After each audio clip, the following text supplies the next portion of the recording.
And what then does this bill say?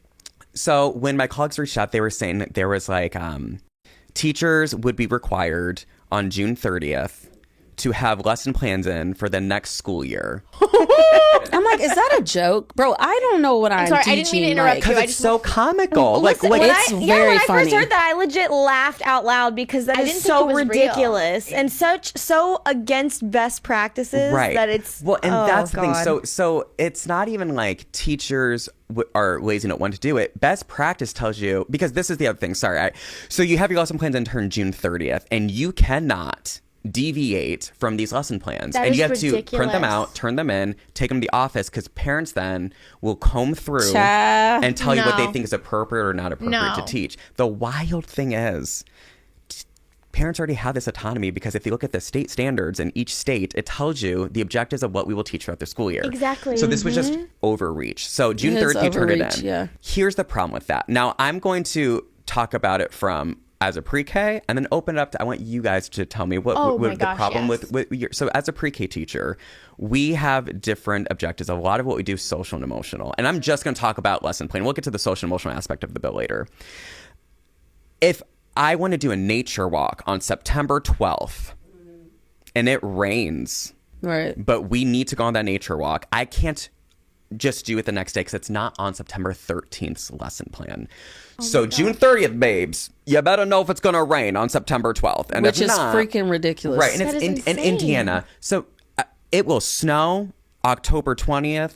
And you'll get 3 feet of snow because it's lake effect. And then February 1st, it's 70 degrees. It's Indy. I don't know. So like, it's just, weather's just a small example of that.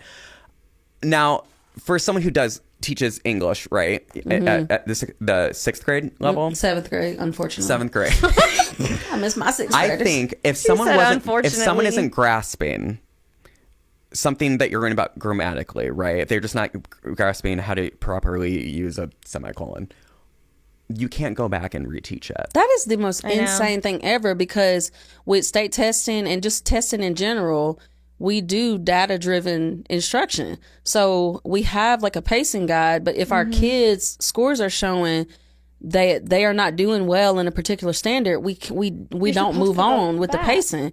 So, I mean, it just is so, like, it really makes me It mad. takes that whole Like, it's fundamental idiotic. part of teaching of check for It's understanding and don't like go back, and like that's such a large aspect of teaching. Yeah. Check for understanding, make sure they got it, and it doesn't even matter because whether they got it or not, Y'all, you you can't can go just throw back. all your formative assessments out the window. Throw them out the window because what's you're the not purpose of gonna using use them? them. Right? What's the purpose of using a formative There's assessment not a point. to see if the kids got it? Because when the Exactly. formative assessment shows me they didn't get it, I can't go back and Right. And can't then go at the back end and of the teach. year, they're gonna Yeah. look at the data and go, well, why did the kids struggle on all of these things? Well, what I I couldn't would go have back been and teach fired it. at least 20 times over this year just for, Man, for real. reteaching. How many times have you changed lesson plans So the many. day of? Oh, The many. day of, because you're like, yeah. I've done things where I'm like, okay, we're going to go on a leaf hunt. Everyone's going to find a leaf. We're going to come back and we're going to talk about it.